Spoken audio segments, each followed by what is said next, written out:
أعوذ بالله من الشيطان الرجيم.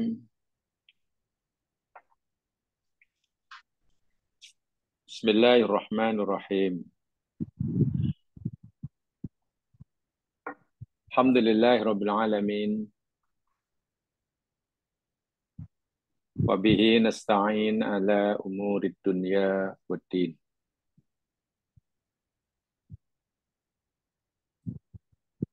الصلاة والسلام على أشرف الأنبياء والمرسلين، نبينا ورسولنا محمد وعلى آله وأصحابه وأتباعه إلى يوم الدين. رضيت بالله ربا وبالإسلام دينا وبمحمد نبيا ورسولا. Allahumma aslih lana dinana alladhi huwa ismatu umurina. Ya Allah, ya Tuhan kami, perbaikilah ya Allah bagi kami agama kami,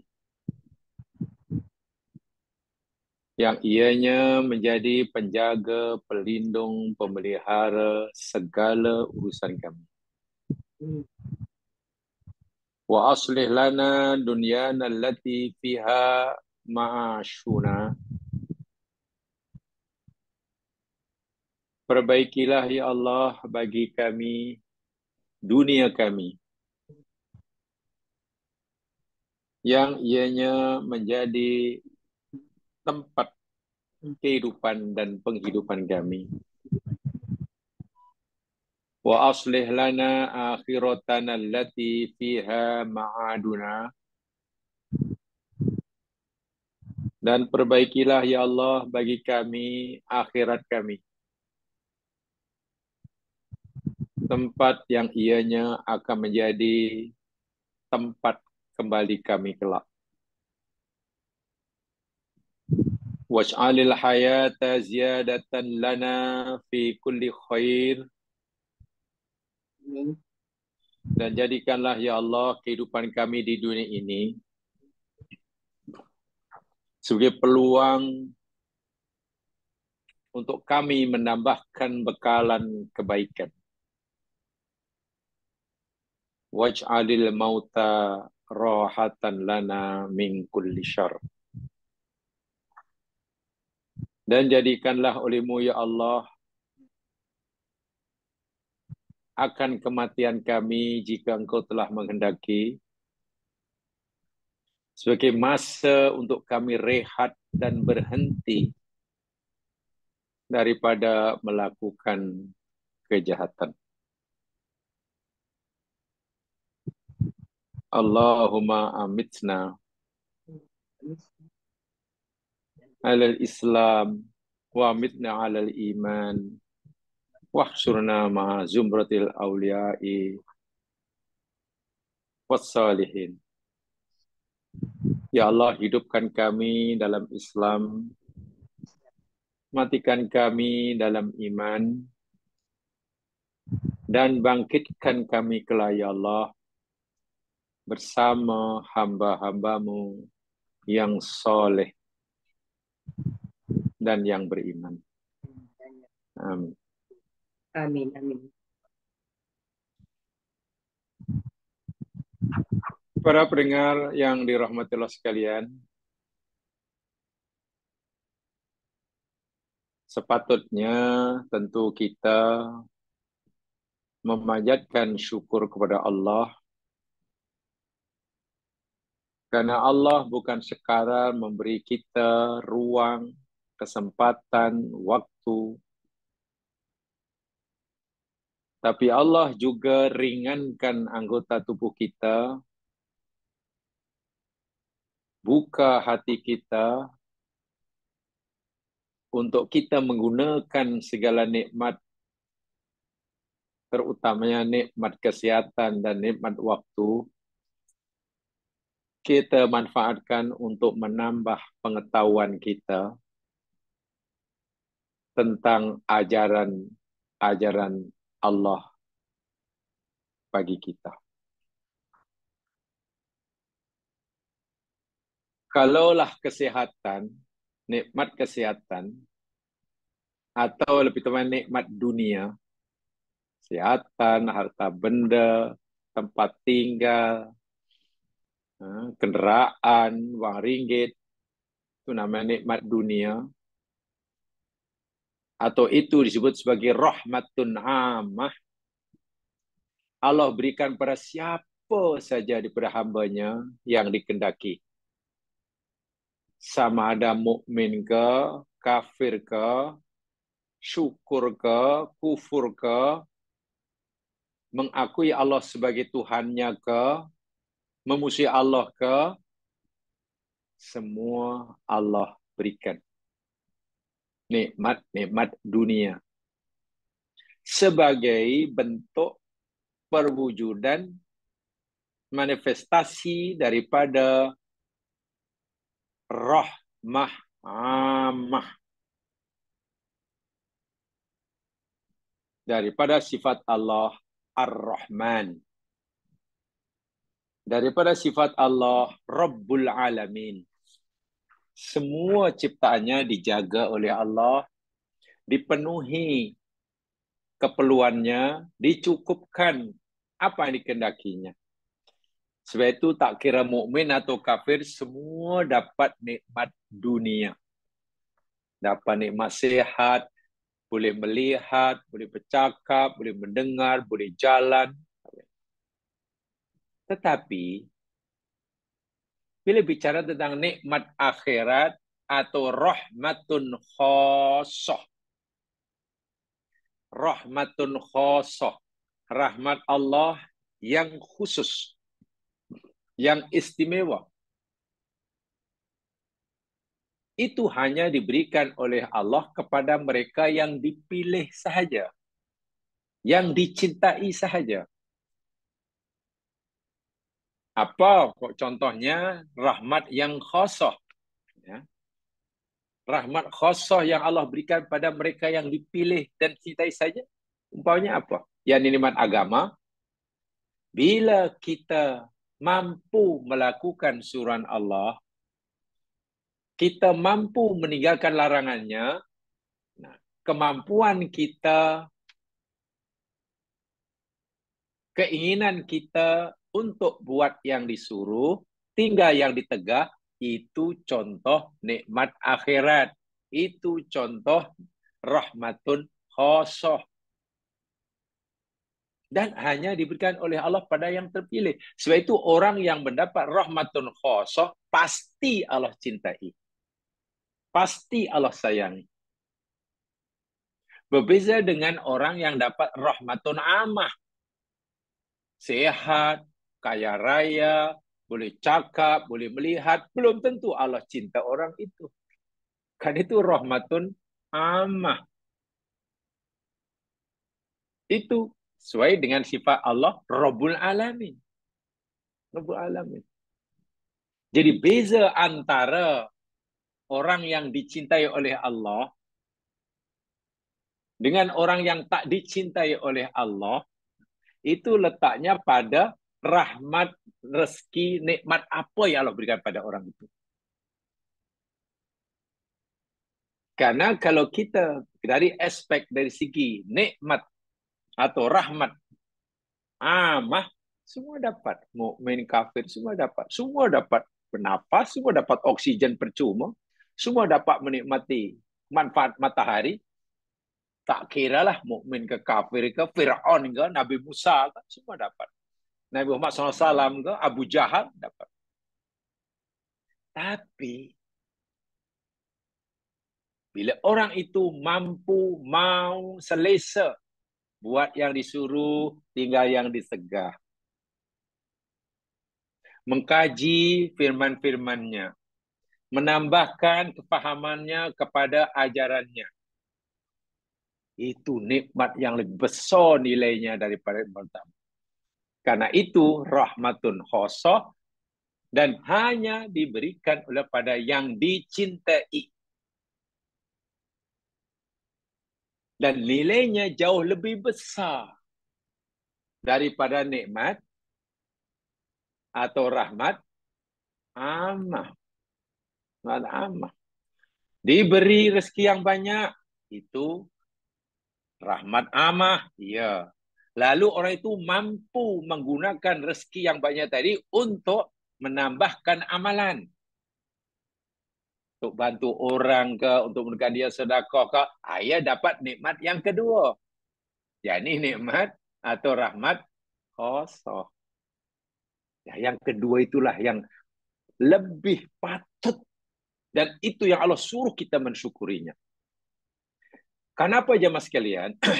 Bila orang itu hanya mendapatkan rahmatun khosoh, rahmatun amah, dapat rezeki saja, boleh hidup saja, sihat mafiat saja, ada kenderaan saja, tapi tidak dapat rahmatun khosoh, di akhirat nikmat-nikmat dunia,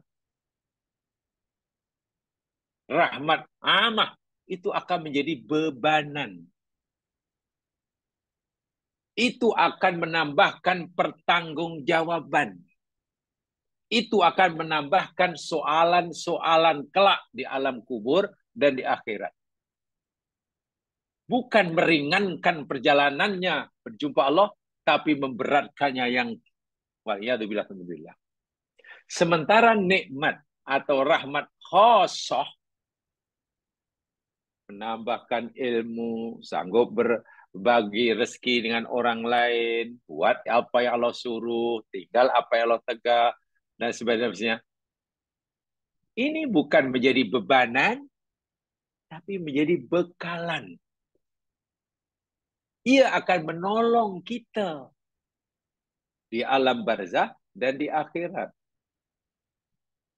Kalau saya gunakan bahasa yang agak umum lah, walaupun kurang tepat, nikmat-nikmat dunia atau nikmat ar-rahmatun amah ini di alam barzah dan di akhirat akan menjadi pendakwa raya terhadap kita. Dia akan dakwa kita. Berat tanggung jawabnya. Sementara rahmatun khosoh itu bukan menjadi pendakwa raya. Dia akan menjadi peguam bela kita. Masya Allah. Ya, menjadi peguam bela kita. Sebab itu beruntunglah bila kita mampu dan percaya mendapatkan nikmat akhirat ini. Dan inilah yang sebagiannya telah kita pelajari minggu lepas. Orang yang telah meninggal dan berada di alam barzah sekarang ini ya Mas Iran, tak kiralah siapa yang di alam barzah ini. Khasnya orang mukmin lah tentunya, sebab kalau orang kafir memanglah menyesal daripada sebelum mati lagi, hidup lagi. Orang mukmin yang telah berada dalam barzah, tak kira siapa mereka itu, ayah kita ke, ibu kita ke, saudara kita ke, anak kita, pakcik kita, kawan kita, suami kita, isteri kita. Kan kata Nabi SAW punya angan-angan. Punya keinginan. Tapi lebih tanya angan-angan lah. Sebab Nabi kata umnihat. Kata mana itu angan-angan. Jadi bila sebut angan-angan maknanya mustahil mereka mendapatkannya. Mustahil. Apa yang mereka angan-angankan tapi mustahil mendapatkannya. Dalam hadis minggu lepas yang kita pelajari, saya baca sekali secara sekali saja. Hadis yang dikatakan Imam Tabrani dan kitab Al-Awsat dan dari Sahih Nasir Al-Albani daripada Abi Hurairah radhiyallahu an, kan Nabi kata Abu Hurairah, kami berjalan bersama Rasulullah. Jalan. Kemudian kami melewati, menjumpai tanah kubur. Atau lebih taunya kami menjumpai ada kuburan. Itu. ada orang yang ditanam yang nampaknya belum lama ia meninggal. Ya, mungkin karena tanahnya pun belum kering ke begitulah. Tanam di situ. Lalu Nabi tanya kepada sahabat yang menyertainya. Nah, rombongan itu, man sahibu hadzal qabri?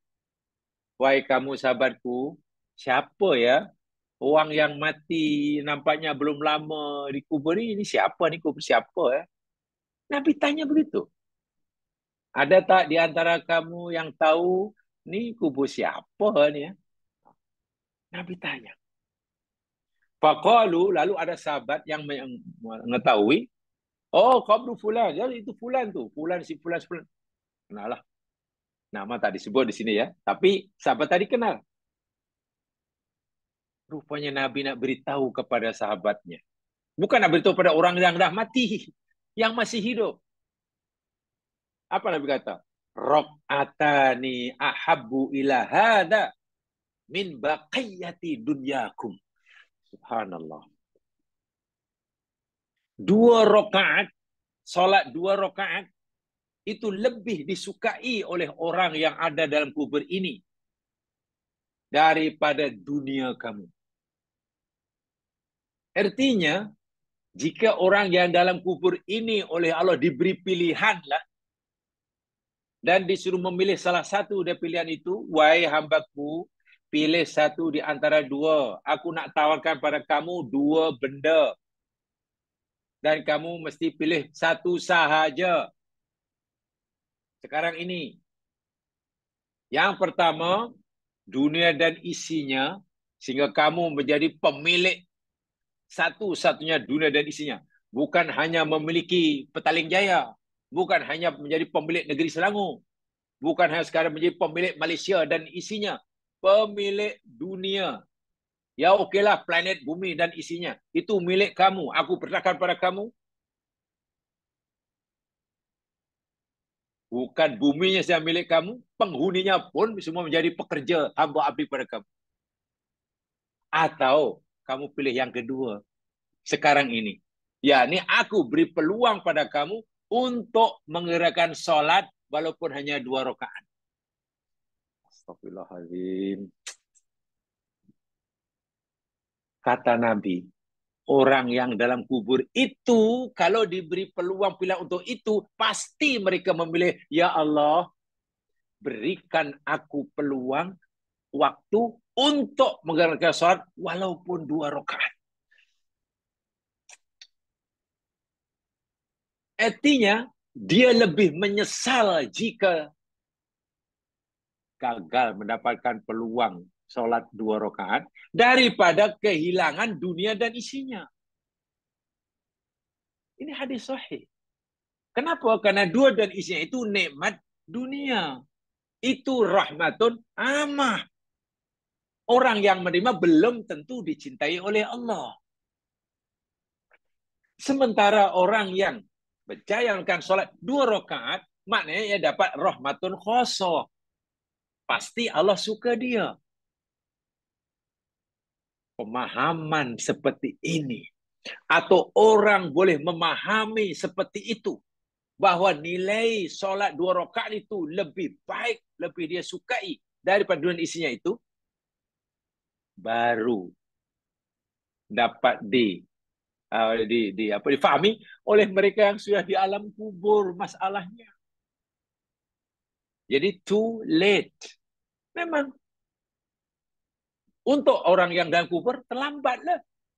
Ibaratnya, ialah kamu hanya angan-angan, dahulu aku bagi kamu masa puluhan tahun, kenapa kamu tak buat?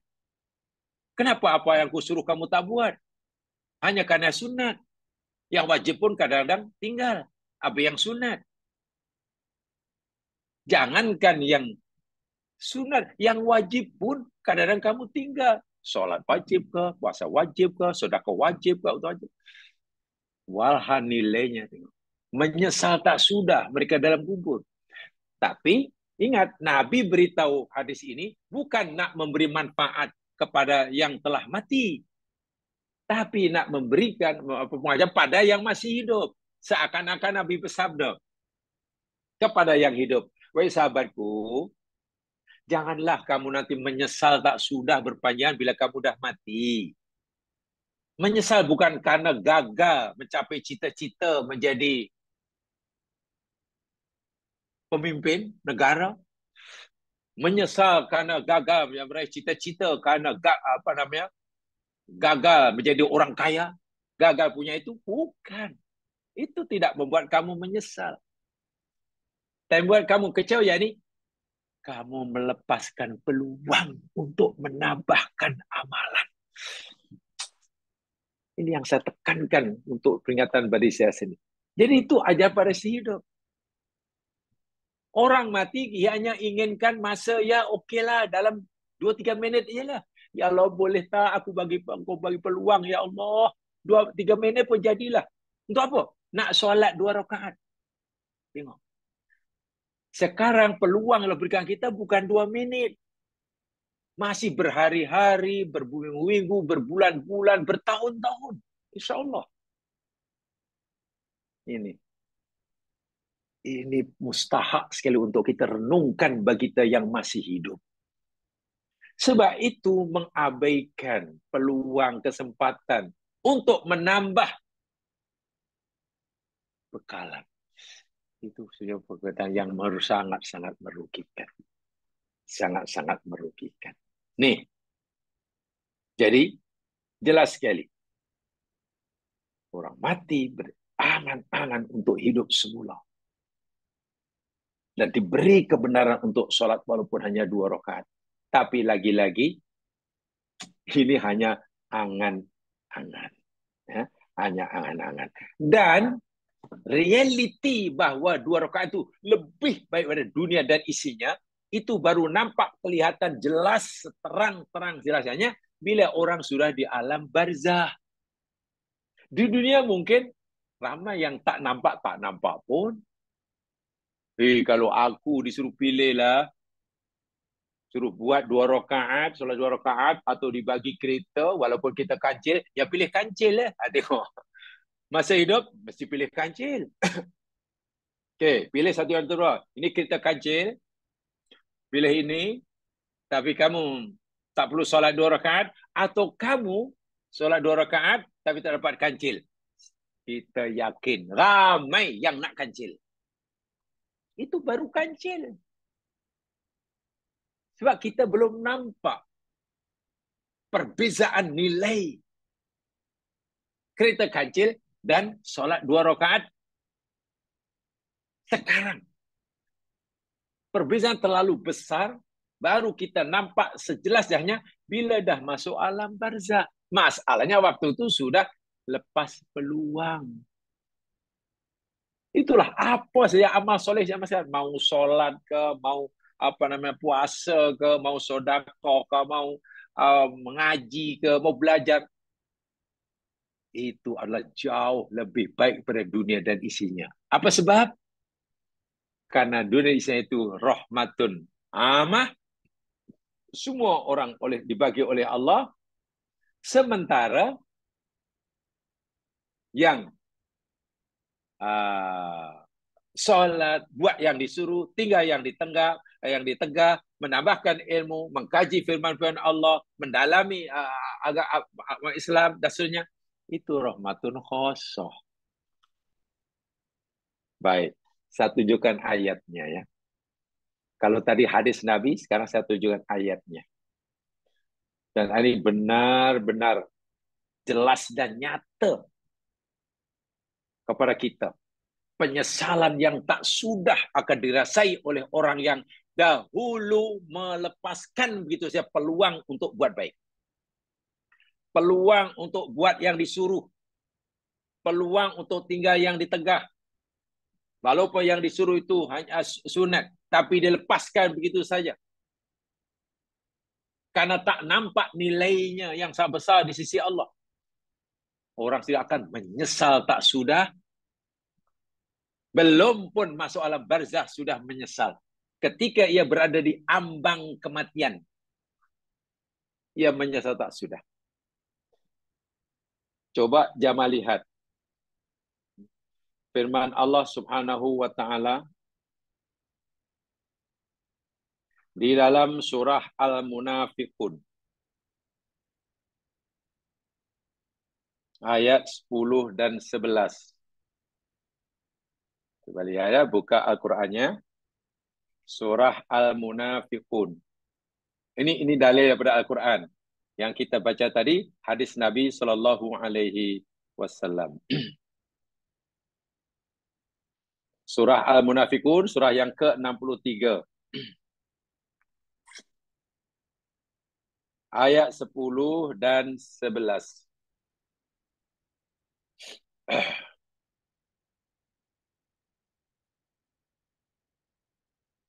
A'udzu billahi minasy syaithanir rajim. Bismillahirrahmanirrahim.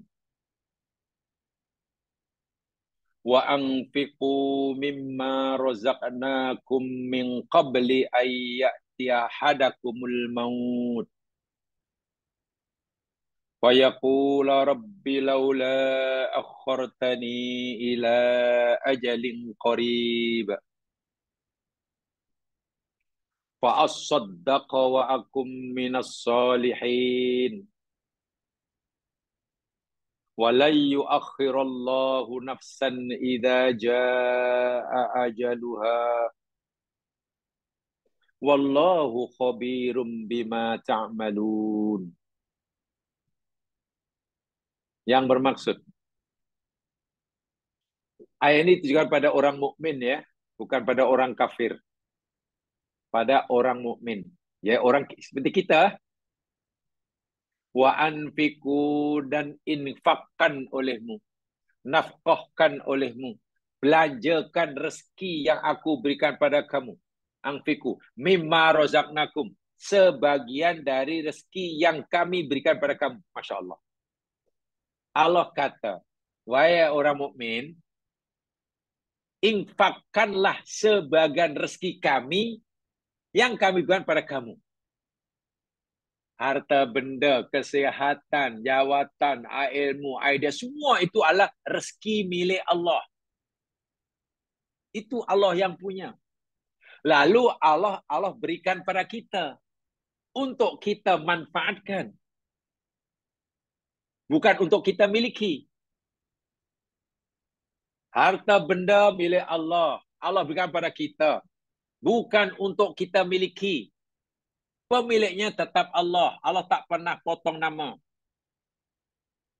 Kesehatan itu rezeki Allah. Allah berikan pada kita. Pemilik kesehatan itu Allah. Bukan kita. Sekarang kita sehat. Bukan kita sebagai yang memiliki, yang berhak memiliki kesehatan. Itu yang memiliki kesehatan itu Allah. Satu saat Allah boleh ambil bila-bila. Itu yang telah kita pelajari. Innalillah ya. Innalillah wa inna ilaihi raji'un. Segalanya milik Allah. Dan Allah berikan kepada kita bukan untuk kita miliki, tapi untuk kita manfaatkan. Itu tujuannya. Sebab itu Allah kata, infakkan rezeki yang kami berikan pada kamu. Tengok. Allah tak kata, infakkan rezeki kamu. Tak. Tak, mana ada infakkan rezeki kamu. Allah kata, rezeki kami yang aku serahkan pada kamu. Tuh. Yang keduanya, Allah tak suruh semuanya. Allah tak kata infakkan rezeki kami yang kepada kamu ni semuanya. Tak. Allah kata min. Sebagian. Masya Allah. Rezeki kami yang kami berikan pada kamu ni, wahai orang mukmin, infakkan, berikan pada mereka yang berhak. Bukan semua, hanya sebagiannya saja. Dan itu bukan untuk kepentingan Allah, tapi untuk kepentingan kamu. Karena itu menjadi bekalan kamu. Jadi bekalan. Sekarang kamu mampu. Kamu ada peluang. Kamu ada kemampuan. Nah, ketika kamu masih ada peluang dan kemampuan, Allah kata, buat sekarang. Buat sekarang. Sebab kalau kamu lepaskan peluang ini, peluang untuk infak ini kamu lepaskan, kemampuan ini kamu abaikan apa yang berlaku. Bila masa Allah suruh melakukan ini, min qabli ayatiya ahadakumul maut, daripada sebelum seseorang kamu didatangi oleh kematian. Maknanya sebelum ajal tiba. Sekarang, maksudnya Allah kata, sekarang. Ketika kamu masih ada kemampuan dan kamu ada peluang. Dan kamu masih ada pilihan. Nah, kamu boleh memilih menginfakkan, kamu boleh memilih tidak menginfakkan. Tapi nanti ada akibatnya. Allah kata, walaupun kamu aku beri kebebasan, ya pilihlah untuk melakukan suruhanku, meninggalkan laranganku. Bila sekarang, ketika kamu masih ada kemampuan dan peluang. Sebab suatu saat kamu ada peluang, kamu ada kemampuan, dan kamu ada keinginan waktu itu, masalahnya masa yang aku benarkan untuk melakukan suruhan aku sudah tamat. Paham ya? Saya ulangi. Sekarang ini aku beri kamu kemampuan untuk infak. Itu ada infak harta, infak tenaga, infak macam-macam lah, kesehatan, infak berkongsi dengan orang. Tak semua, sebagian saja. Sekarang ini Allah kata, aku beri kamu peluang. Banyak peluang depan kamu. Dan sekarang pula masa untuk kamu buat suruhanku ini belum tamat. Sebab itu kalau kamu buat sekarang, kamu untung, kata Allah. Itu akan menjadi bekalan. Dan kamu telah mendapatkan nikmat atau rahmat khosoh. Aku suka kamu. Bila kamu buat ini, aku suka kamu. Sebab nanti kalau kamu tak buat sekarang, akan tiba masanya, saat itu kamu ada kemampuan, ada. Peluang ada. Keinginan ada. Tapi masa untuk buat suruhanku sudah tamat. Jadi kalau kamu nak buat pun tak boleh karena masanya sudah habis. Bila Allah kata? Sebelum datang kematian. Tengok. Bila ajal sudah tiba, keinginan untuk beribadah itu sangat kuat. Keinginannya ada. Kemampuan nak bersedekah ada. Dia boleh cakap je, aku nak sedekah, ya Allah, gini-gini. Peluang ada. Tapi bila ajal sudah dekat, Allah kata apa? Kamu Romin yang dahulu cuai, kamu akan merayu-rayu kepada aku. Kamu waktu itu akan kata, Rabbi laula akhartani ila ajalin qarib. Wahai Tuhanku, kenapalah tidak engkau tangguhkan ajalku hingga masa yang sedikit. Maknanya, wahai Tuhanku, apalah sudi kiranya engkau menangguhkan ajalku, ya beberapa ketika lah. Kalau tak 1 minggu pun 5 hari lah.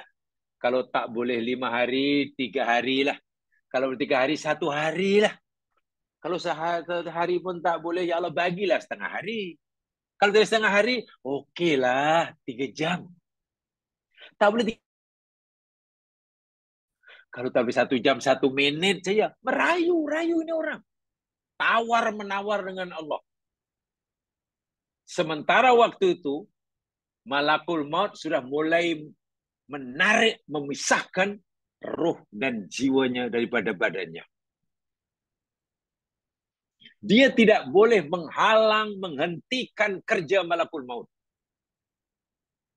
Walaupun merayunya pada Allah, sebab boleh fikir kalau merayu pada Allah dan Allah luluskan, malakul maut nanti disuruh berhenti oleh Allah lah. Katalah Allah kabulkan permintaan. Oh ya, wahai hambaku, permintaan kamu aku kabulkan. Bila kabulkan maknanya, ya Allah akan suruh malakul maut lah. Malakul maut, berhenti dulu.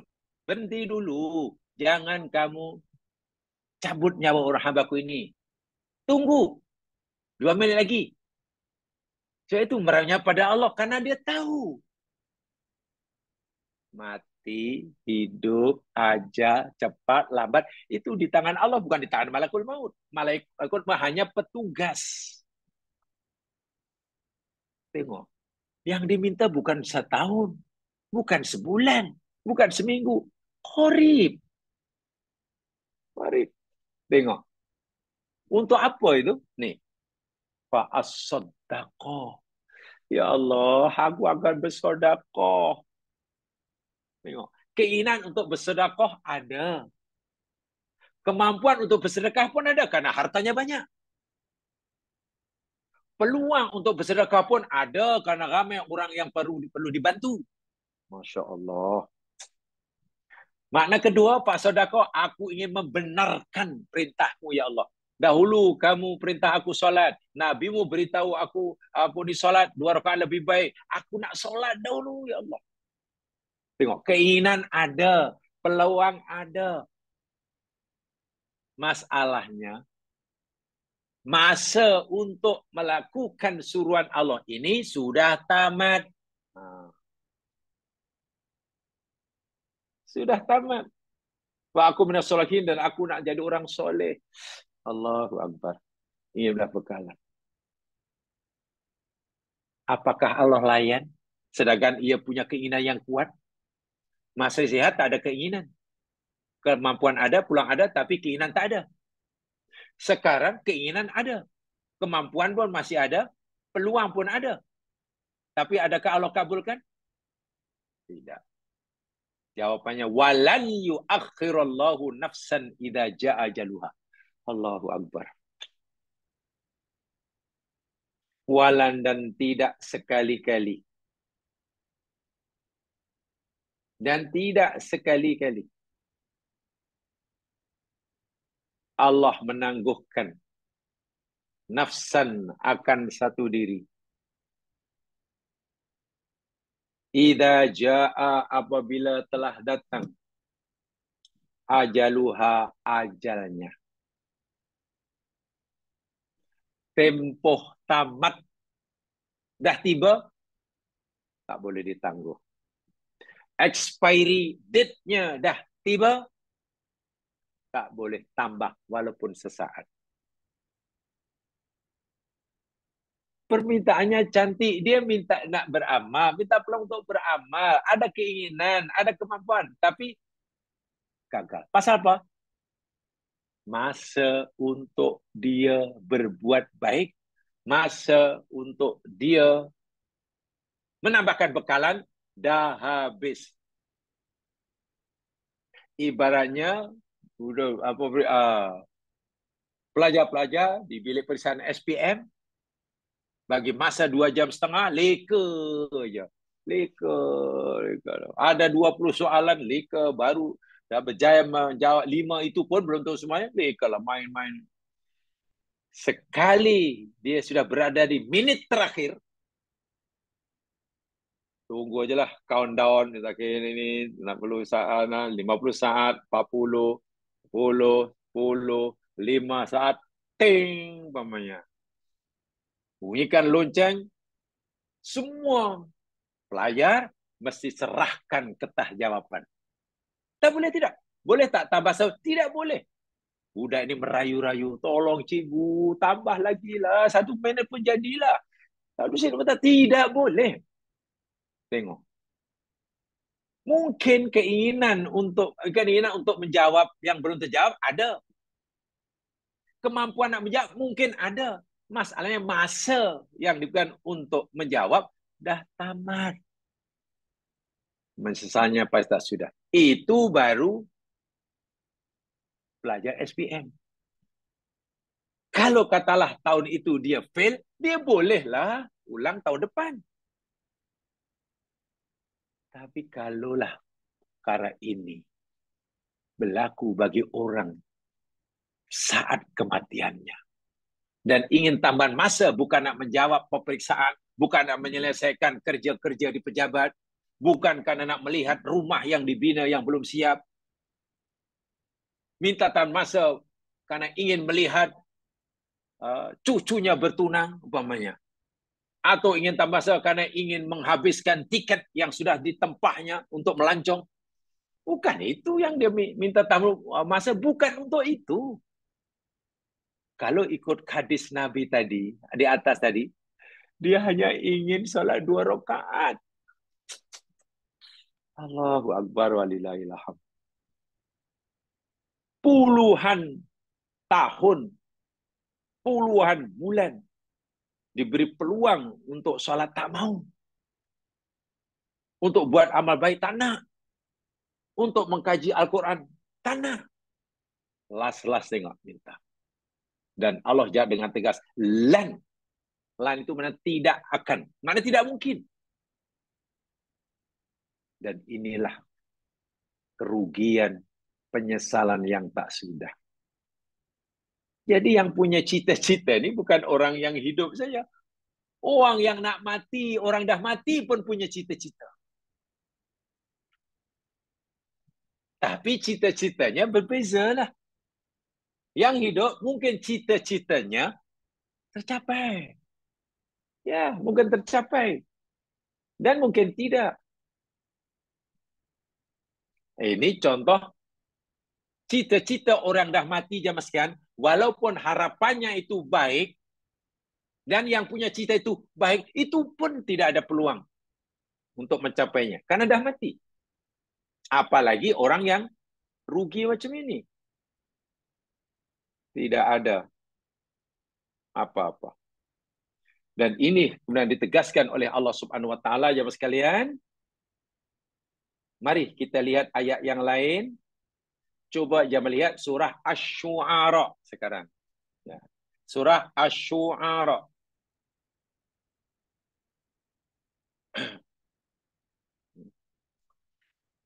Penyair-penyair.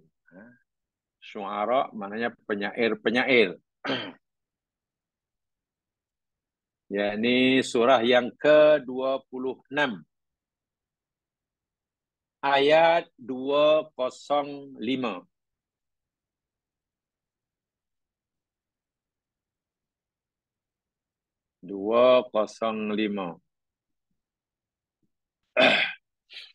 Mula 205 maksud saya.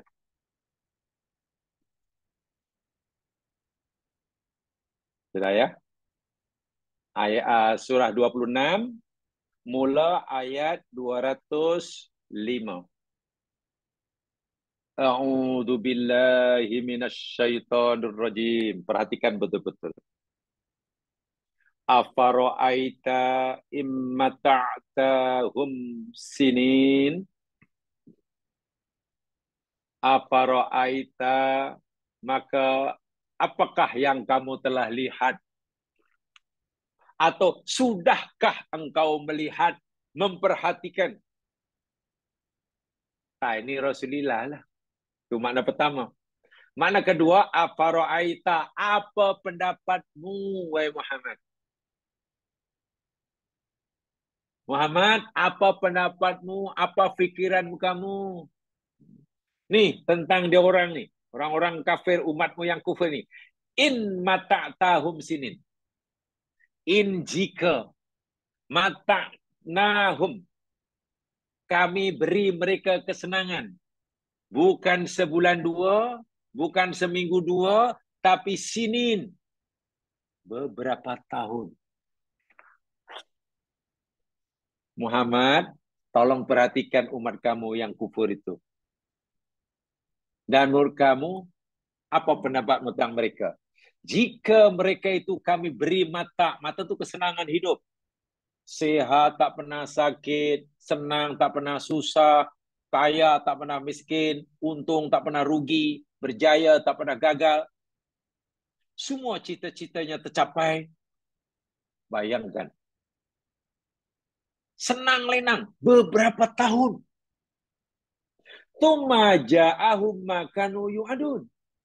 Selepas itu, Tuma itu ada jarak masa lah. Karena dia bertahun, ya mungkin senang daripada umur 20 tahun. Sekarang sudah 40, masih senang lagi. 50 senang lagi. 60 senang lagi. Sekarang 75, sudah mulai dekat tuh. Sudah dekat pula. Tuma kemudian ja'ahum datang pada mereka. Mereka orang yang aku bagi kesenangan melimpah-limpah itulah. Yang aku bagi rahmah, amah itulah. Maka nuyu adun. Datang pada mereka apa yang mereka dijanjikan atau diancamkan. Apa yang Allah janjikan pada mereka? Yang Allah ancam pada mereka? Kematian, azab kubur, siksa kubur, pertanyaan kubur, neraka, huru hara nazak. Kan itu diperingatkan pada mereka. Ingat, nanti kamu akan mati. Bila mati akan begini. Itu namanya peringatan Allah. Itu apa yang Allah janjikan pada mereka. Tapi karena janji ini janji yang menakutkan, namanya ancaman. Selama beberapa tahun, ancaman Allah ini, perintah Allah ini mereka abaikan. Kamu kena buat ini, supaya begini. Kamu jangan buat itu, supaya tak jadi macam tu. Masuk telinga kanan, keluar balik. Bukan masuk telinga kanan, keluar telinga kiri. Masuk telinga kanan, terus keluar balik. Tak kisah. Pasal apa? Karena senang lenang. Dia sedang menikmati nikmat dunia. Bagi mereka ini sudah surga dunia. Kenapa merisaukan memberikan benda yang belum tentu? Itu fikir mereka. Itu kan alamku, ya tak ada, entah tak ada. Buktinya orang mati tak ada yang balik, tak ada yang cerita. Yang penting sekarang mesti senang. Sebab itu ketika datang apa yang mereka, yang dia kepada mereka, contohnya kematian, nazak sudah mulai mendekati mereka, malakul maut sudah mulai menyapa dan menegur mereka. Apa dia? Sekarang sudah masuk ke alam barzah, ma aghna anhum ma kanu yumatta'un. Astagfirullahaladzim. Ma tidaklah aghna memberi manfaat anhum buat mereka. Apa dia? Ma apa kanu yang adalah mereka yumatta'un, mereka bersenang-senang dengannya. Dahulu mereka hidup berfoya-foya, gembira dengan kekayaan. Rupanya kekayaan tidak memberi apa-apa manfaat. Baginya saat itu tidak boleh menghalang malakul maut untuk terus mencabut nyawanya. Kesehatan yang berpanjangan di dunia tak pernah sakit. Pencapaian kerjaya yang paling tinggi. Tidak mampu memberikan pertolongan baginya. Untuk menghalang malaikat murka dan nakir daripada menyoal dan sudah menyiksa. Allah kata, ma'agna. Sikit pun tak beri faedah. Itu kekayaannya mungkin hanya seberapa. Mungkin hanya banglo, macam istana. Duitnya berapa juta. Mungkin. Ladang kebun berapa. Mungkin. Barang kemahnya berapa. Jangankan nikmat dunia hanya setakat itu. Bahkan hadis yang kita baca tadi, jika orang itu memiliki planet bumi dan isinya sekalipun, ia tidak dapat memberikan apa manfaat di alam barzah. Jika orang ini tidak mendapat rahmah khosoh. Jika perintah Allah dahulu diabaikan, jangankan yang apa namanya yang sunat, yang wajib pun malas. Malah ada, kenapa dulu kamu tak buat ini? Belum ada, kenapa ada itu, ada ini, ada. Semua tak apalah, tak apalah. So itu amal nih jemaah sekalian ya. Beramal, buat apa yang Allah suruh ini, bukan benda yang kecil. Bukan benda yang remeh. Kita sekarang mungkin belum dapat melihat betapa besar nilainya, manfaatnya bagi kita. Karena kita masih di dunia, di mana mata kita lebih nampak terang melihat dunia. Bila dah masuk alam barzah, alam akhirat itu lebih nampak jelas daripada melihat dunia. Saat itulah yang dia kata penyesalan tadi. Sehingga hadis Nabi yang kita baca tentang kubur tadi, Nabi sebenarnya tidak memberikan peringatan, tidak memberitahu pada ahli kubur. Bukan tidak menempelak ahli kubur, bukan. Itu nak memberikan peringatan pada sahabat-sahabat baginda yang masih hidup. Jangan lepaskan peluang. Manfaatkan peluang untuk meningkatkan amalan, walaupun sedikit, dan berterusan. Itu yang dimaksudkan. Itu yang dimaksudkan. Tengok ayat ini. Sebab kalau tidak, jangankan hanya rumah sebiji, jangankan hanya kereta sebiji, jangankan hanya barang kemas 1 kilogram, jangankan hanya wang ringgit sekian juta. Kalaulah orang itu memiliki planet bumi dan isinya sekalipun, ia tidak ma'aghna anhum makanu yumatnaun. Pujian orang kepada semasa di dunia dinobatkannya ia sebagai orang terkaya dan paling pembaruh di planet bumi umpamanya. Namanya diukir dengan tinta emas di setiap negara. Bahkan mungkin patungnya dibuat di setiap benua. Maklum orang terkenal, sikit pun tidak memberi manfaat. Bila sudah berhadapan dengan malakul maut, lalu disambut oleh munkar nakir, baru waktu itu semua yang dahulu mereka banggakan kosong nilainya. Yang memberi manfaat yang mereka inginkan, itu kalau orang mukmin lah, sholat walaupun 2 rakaat. Mungkin ingin membaca Quran walaupun hanya 1 surah pendek. Mungkin ingin mengkaji Al-Quran walaupun mungkin hanya 1 ayat. Tengok, itu nilainya luar biasa. Mungkin akan meruntukkan masa untuk belajar agama. Walaupun mungkin hanya sekian jam dalam sehari atau sekian minggu. Itu yang didambakan, yang diinginkan. Sebab rupanya mata yang mereka nikmati sepanjang hayat tidak memberi apa-apa manfaat. Itu kata Quran ya. Bahasa Quran, ma'aghna. Allahu Akbar. Ma'aghna.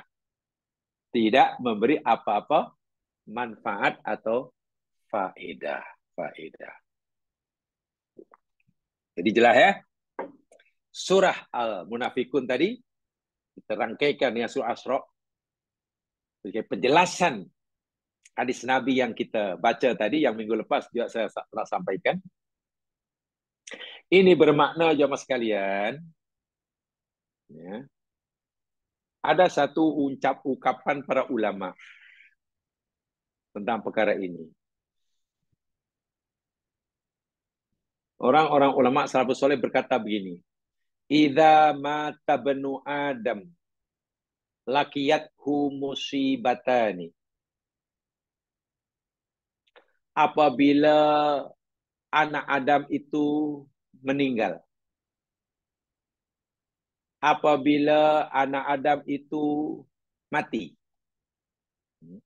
Lakiyathu musibatani. Anak Adam itu akan menghadapi 2 musibah. Saya ulangi. Apabila anak Adam mati, dia akan berhadapan dengan 2 jenis musibah. Jadi namanya musibah, jadi ya beratlah. Apa musibah itu? Musibah yang pertama bagi orang yang mati, yakni faqada kullu malihi. Lenyap, hilang semua kekayaan dunia yang Allah berikan kepadanya. Hilang dalam arti kata dia dah tak boleh lagi menikmatinya. Rumahnya ditinggal, jawatannya ditinggal, kedudukannya ditinggal, nama besar ditinggal. Tidak lagi dapat. Kalau dia punya kereta, mulai pada kereta lembu hingga kapal terbang, itu maksud hilang segala nikmat dunia Allah berikan padanya. Hilang dalam kata dia sudah tidak lagi dapat memanfaatkannya. Memilikinya memang tak boleh. Itu musibah.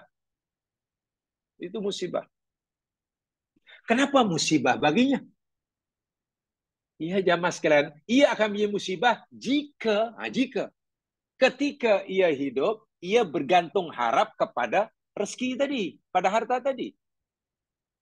Dalam bahasa tasawuf, bila semasa hidup orang ini meletakkan rezeki-rezeki yang Allah berikan, meletakkan rumah, meletakkan kenderaan, meletakkan jawatan dalam hati. Bila diikat dengan hati, maksudnya mencintainya luar biasa. Bila dia nanti terpaksa berpisah dengannya, sakitnya luar biasa. Itu maksudnya. Itu musibah. Dan itu siksa. Imam Al-Ghazali rahimahullah pernah berkata begini, jemaah sekalian. Seorang manusia yang meninggal, ada yang meninggal, akan merasai tambahan rasa sakit kematiannya. Kematian itu sakit. Ya, Nabi beritahu, semua dahulu kita telah pelajari. Dan orang ini akan bertambah rasa sakitnya kerana oleh sebab sehelai baju yang belum sempat dipakainya. Apa maksudnya ya? Orang yang meninggal saja itu pun dah ada sakit. Nabi kata la sakarat. Setiap orang yang mati, pisah dunia, semua merasa mati. Termasuk Nabi pun rasa sakit. Iya. Hanya bagi orang yang tempatnya di akhirat sudah diperlihatkan, nampak surga dan isinya, ya rasa sakit jadi masih tak dirasa lah. Karena jiwanya, rohnya melihat surga. Jadi sakitnya kematian mungkin kurang dirasa.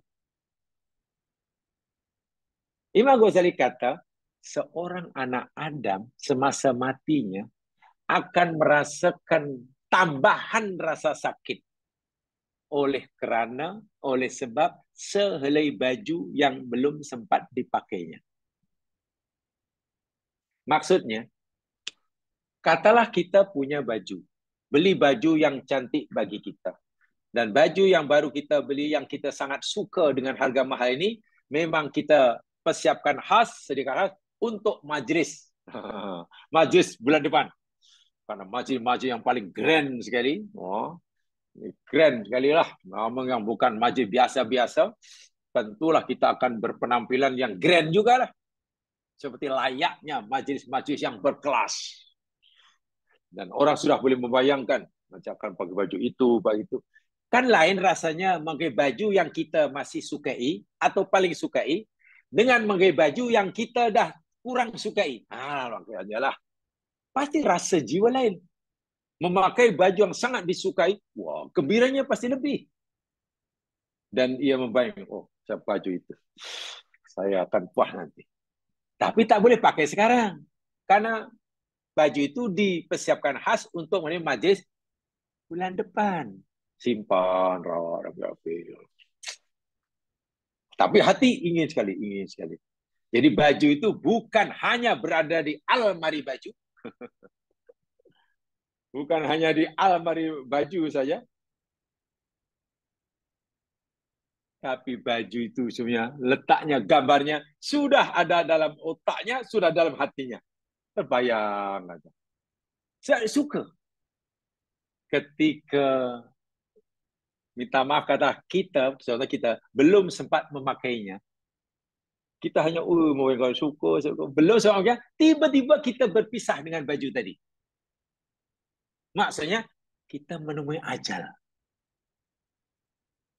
Ketika kita terpaksa berpisah dengan baju yang kita sukai. Karena itu letaknya dalam hati kita, dalam jiwa kita. Sedangkan kita sangat menyukainya. Oh, pedihnya hati itu luar biasa. Hati itu pedih, perih, sedih. Karena terpaksa berpisah dengan sesuatu yang dia cintai. Apalagi belum sempat memakainya. Maksudnya, itu baru sehelai baju. Bagaimana kalau yang dicintai dunia dan isinya itu semuanya? Rumahnya, kendaraannya, bajunya, kasutnya, kebun ladangnya, emas beliannya, uang ringgit simpannya, semua melekat dalam hati semasa hidup. Tiba-tiba ajal tiba dan ia kehilangan segala-galanya. Sakitnya luar biasa. Syaitu Ali bin Abi Thalib berkata, letakkan duniamu di tanganmu, jangan dalam hatimu, supaya kamu senang mengeluarkannya, supaya kamu senang berpisah dengannya. Dan letakkan imanmu di dalam hatimu. Jangan kamu letakkan imanmu di tanganmu, supaya kamu senang mempertahankannya. Tapi kalau dibalik, meletakkan harta dunia dalam hati, oh itu nak pisah, sakitnya luar biasa. Ibarat kita nak berpisah dengan kekasih, luar biasa. Ada jiran, macam adik-beradik, saling memperhatikan, tiba-tiba dengar apa jiran tu nak pindah rumah. Kita pun Allah, apa masalah apa lah kau pindah. Kita dah macam adik-beradik lah datang ni. Macam mana kalau pasti kita rasa sedih. Maklum, jiran tu orang yang sangat kita sukai dan dia suka kita.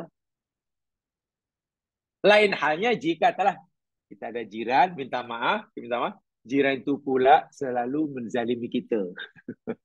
Menyusahkan kita. Kita tak tenang duduk, tak senang duduk, tak tenang tidur. Memang sentiasa buat kacau je dengan kita. Tiba-tiba dengar berita, jiran yang kita tak suka itu nak pindah rumah. Kata bila dah pindah rumah, minggu depan. Kita kata, seronoknya lah. Tapi kenapa minggu depan? Kenapa tak hari ini aja dia pindah? Nah, tengok. Seminggu itu rasanya lama.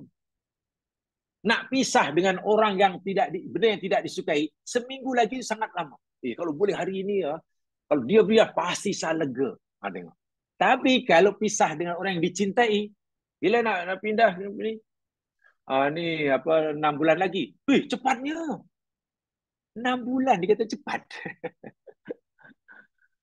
1 tahun mau kita rasa, cepat sangat. Hati itu macam itulah. Sebab itu kalau orang itu meninggal, ia akan menjadi musibah ini. Kehilangan harta bendanya. Dan ia kehilangan harta benda menjadi musibah bagi orang yang dahulu semasa hidupnya, dunia dari satu letakkan di hatinya. Sakitnya luar biasa. Sakitnya luar biasa. Sebab itu Allah berfirman dalam surah Al-Mu'min tadi, supaya kamu kurang sakit jiwa kamu. Semasa kamu menemui ajal kamu, terpaksa berpisah dengan dunia kamu, infakkan sekarang. Pisahkan dia dari kamu sekarang. Pisah sikit. Dan jangan letakkan dia dalam hatimu. Nanti kamu pisah tuh senang. Musibah yang kedua, wasu'ila an kulli malihi wa iyadzubillah. Allahu Akbar. Musibah yang kedua, yakni dia akan tanya, disoal tentang seluruh kekayaannya. Harta yang dia dah tak lagi memilikinya, dunia yang dia tak lagi menikmatinya, hilang itu dah sakit pula. Ada lagi musibah kedua apa? Dia disoal tentang benda yang sudah tidak dimilikinya. Rumahnya, kebunnya, sudah bukan lagi miliknya. Mungkin sudah tukar tangan. Pindah kepada anaknya, pindah pada istrinya, mungkin pindah orang lain. Ya kan dia sudah mati. Dahlah tak memiliki, dah tak menikmati, tapi kita pula masih disoal bertubi-tubi di alam barzakh tentang benda yang kita dah tak miliki lagi. Berat tak berat? Kalau kita ditanya sesuatu yang kita masih menikmatinya, ya berbaloi lah. Ini kamu ni dari mana dapat ni? Kamu ni mana? Ya kami dapat ni. Ya patutlah karena masih dari tangan kita. Ini dah terlepas dari tangan. Bukan lagi milik kita. Kita pun tak ada peluang untuk menikmatinya. Tapi kita masih disoal, dipertanggungjawabkan tentangnya. Dan itu musibah yang paling dahsyat di alam barzah. Itu yang saya katakan di depan tadi.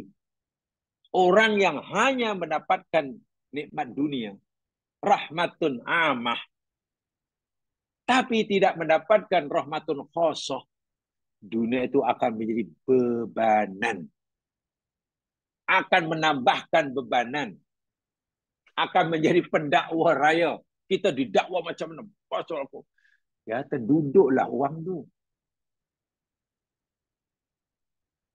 Kalau mau, ringan pertanyaannya.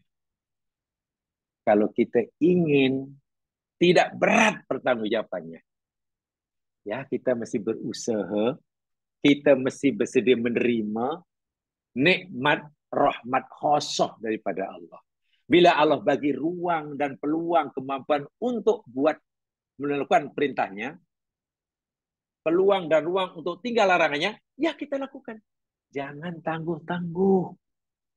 Jangan nantilah, nanti aja lah, bukan penting sangat. Ini sunnah aja. Loh, kalau itu sikap kita, masa berlalu tanpa menambahkan tambahan, sedangkan doa yang kita baca tadi, itu doa daripada Rasulullah SAW. Waj'alil hayata ziyadatan lana min kulli khair. Ya Allah, karena engkau masih beri kami kehidupan, masih hidup, maka jadikanlah hidup kami sekarang, ya Allah, sebagai peluang untuk kami menambahkan kebaikan. Kalau itu yang kita gunakan, pertanyaan menjadi ringan, sedikit. Kita tidak perlu bersusah payah menjawab soalan yang tidak perlu daripada di alam barzah tentang dunia yang kita dah tinggalkan. Ya tinggal siap, tinggal. Tapi kita bebas, tak ada lagi pertanggungjawaban. Ini dahlah bukan lagi milik kita, kita pula dipertanggungjawabkan. Itu musibah yang sangat-sangat berat. Sangat-sangat berat. Ya ibarat rumah lah zaman sekalian ya. Kita ada rumah, kita masih duduk di situ. Ya kalau kita disoal tu patutlah. Ini macam mana duduk ni? Awak kena bayar cukai. Yalah cik, saya bayar cukai. Bayar cukai. Ini macam mana rumah kamu ni? Awak kena bayar ini semua ni. Bayar ni. Yalah kita bayarlah, kita duduk. Elektrik bayar, api bayar, apa ni, air bayar, cukai bayar. Kalau rusak suruh cat ni mengganggu. Ya milik kita masih mendapatkan manfaat. Masa rumah itu kita dah jual. Kereta itu kita dah jual. Istilahnya. Bukan lagi milik kita. Kita pun dah tak mendapatkan apa manfaat. Tapi kita masih diwajibkan bayar cukai dia. Bayar bil apinya. Kereta kalau wajib apa namanya tukar tayarnya bila butak banyak. Hari Amin masih wajib mengisi minyaknya. Wah kita tak menggunakannya. Bukankah itu siksa je mas sekalian? Siksa kan? Itu kereta dah saya jual cik. Ya, tapi ini saman, ini cik yang bayar. Orang itu kena saman kita yang bayar. Kereta itu tayar botak, kita yang suruh ganti. Kereta itu rusak, suruh kita yang repair.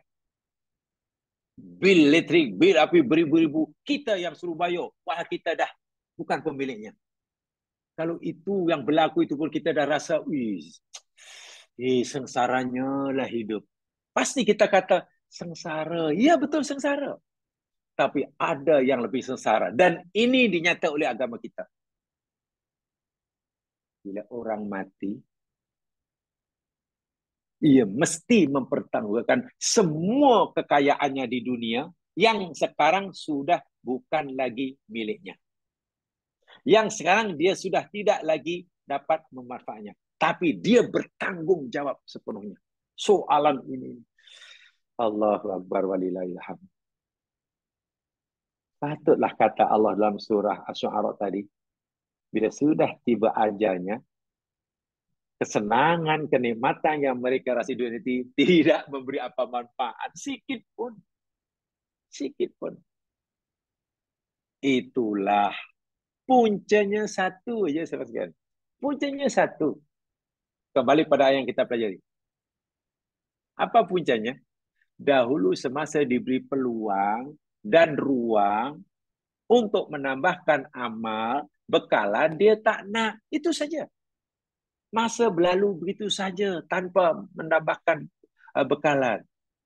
Harta habis begitu saja tanpa menambahkan bekalan. Kesihatan berlalu saja tanpa semuanya nikmat sehat, nikmat waktu, nikmat hanya digunakan untuk tamatuk. Tamatuk itu kan bersenang-senang sini lah. Untuk bersenang-senang di sini. Dan itu Allahu Akbar. Sangat-sangat merugi. Waktu itu tamannaur raja'ah liyuqaddimu shadaqatihim bada'an mana'uhal fakir wasrafuha ala sahawatihim.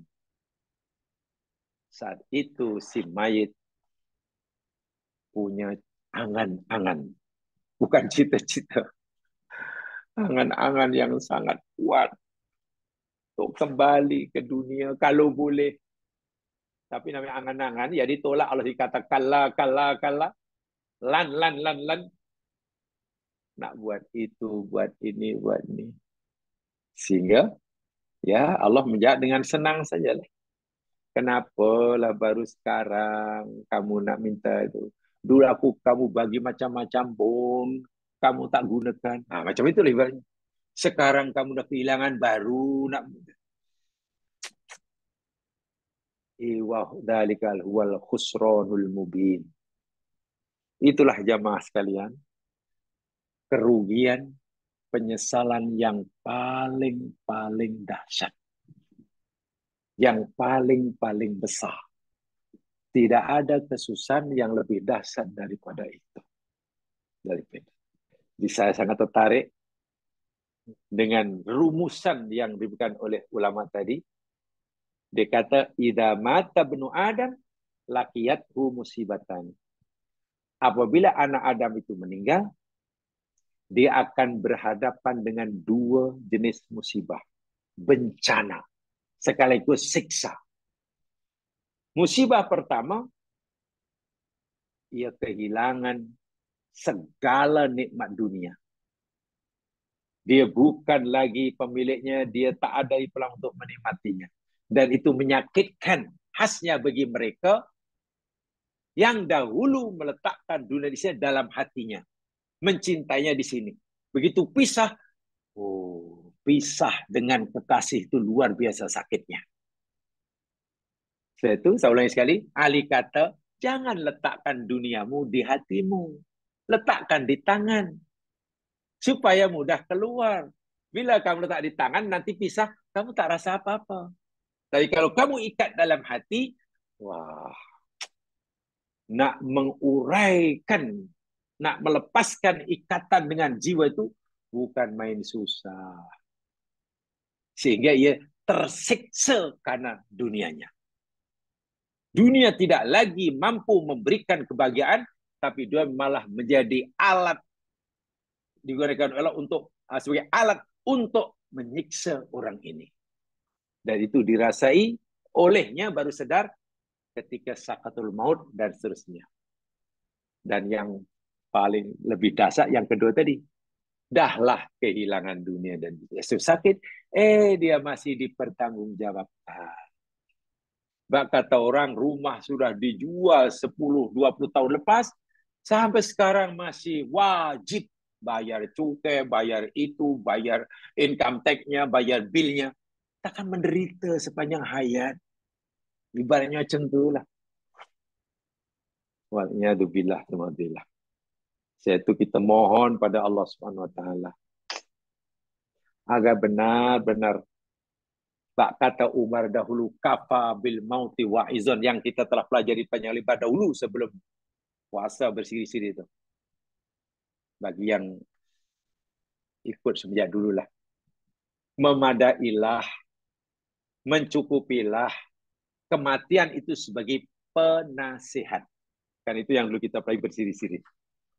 Kita jadikan kematian itu sebagai pemberi ingatan, pemberi nasihat. Agar kita sentiasa ingat dalam hidup ini, siapa pemberi peringatan yang paling berkesan? Kematian. Minta maaf kalau saya kata menyampaikan peringatan malam hari ini untuk saya dan jemaah sekalian, mungkin kurang berkesan. Ya. Imam itu beri peringatan, mungkin kurang berkesan.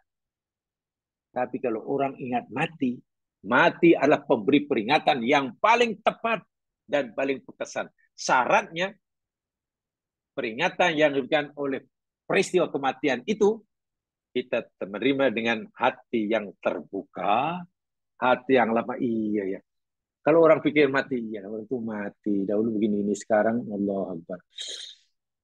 Semua kekayaan dicarinya bersusah payah dahulu, ditinggalkannya. Kalau dahulu mendapatnya dengan halal pun, mereka terpaksa meninggalkannya. Tapi dahulu mendapatkannya dengan susah payah, menipu, begaduh. Dan sekarang hilang, dan dahlah hilang. Sekarang di alam barzah mereka disoal oleh Allah. Ibarat bahasa dunianya, dia tetap wajib membayar cukainya. Dia bertanggung jawab membayar income tax-nya. Dia wajib bayar bil api dan airnya. Takkan sengsara, ditanya tak habis-habis di alam barzah. Patutlah saya ulangi, ahli kubur tak nak, kalau suruh pilih dunia tak nak, dia lebih memilih, kalau boleh ya Allah beri aku peluang untuk salat 2 rakaat saja. Aku nak itu ya, dunia tak nak, tak nak.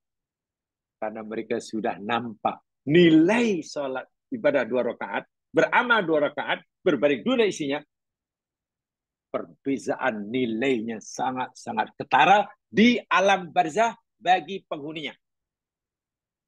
Tapi bagi orang yang jadi penghuni dunia macam kita, mungkin belum nampak lah.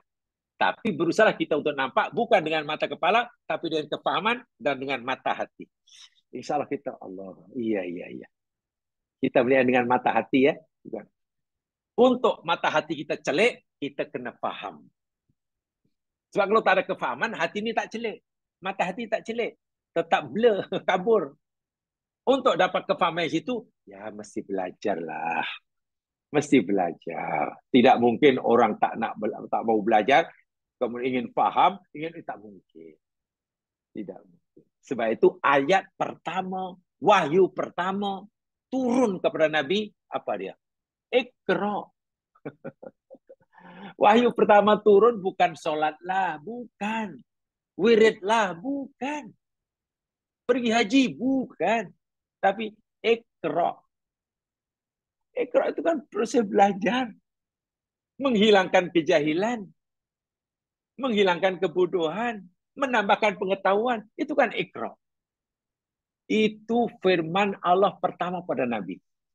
Kalau itu dipahami, hikmah di sebaliknya, saya pikir tidak ada orang Islam yang malas belajar. Saya yakin. Ingin tahu itu. Tidak ada. Sebab itu belajar kan tidak ada hentinya kan. Tidak ada hentinya. Minal mahdi ilalah di, kata orang. Itu. Itu saja untuk pada malam ini jamaah sekalian.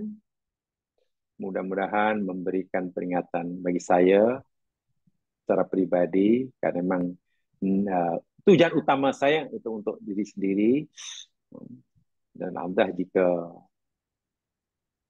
yang mendengarkan ingin memberikan manfaat, alhamdulillah, mudah-mudahan Allah sentiasa memudahkan usaha kita, melembutkan anggota tubuh kita untuk mengamalkan perintahnya, menjadikan lidah kita sentiasa basah dengan mengingatinya, memberikan iman yang kuat dalam hati sehingga kita tidak takut selain kepada Allah Subhanahu wa taala. Itu yang mustahak.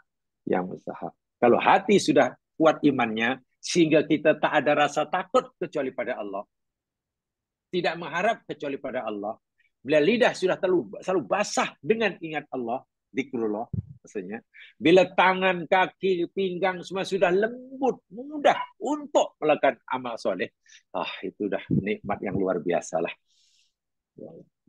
Luar biasa. Tapi minta maaf lah ya. Minta maaf, ada orang kata, tak tahulah kenapa ya kalau nak sholat ya rasa penat, rasa kalau ada sakit sana sakit tu, sakit itu. Tapi kenapa ya bila kawan ajak jalan-jalan jadi ringan pula. Kawan ajak jalan, sehat pula. Tapi kalau buat solat qiyamul lail walaupun kan kenapa macam sakit kan? Itu masalah. Itu kena tanya dari diri kita. Apa punca dia? Pasti ada sesuatu yang tak kena dalam hidup kita. Badan tiba-tiba macam lemah, lemah lagi bila nak buat baik. Tapi bila ajak kawan jalan, tak ada masalah pula. Hati-hati kalau ada rasa-rasa begitu. Itu ikhlas, saya ingatkan diri saya sendiri dan juga pada jemaah sekalian. Mudah-mudahan Allah mudahkan segala urusan. Kurang lebih yang boleh dimaafkan. Kita tutup dengan baca farah. Anakallahumma bihamdika. Asyhadu an la ilaha illa anta astaghfiruka wa atubu ilaik. A'udzu billahi minasyaitonir rajim. Al-'ashr. Innal insana lafi khusr.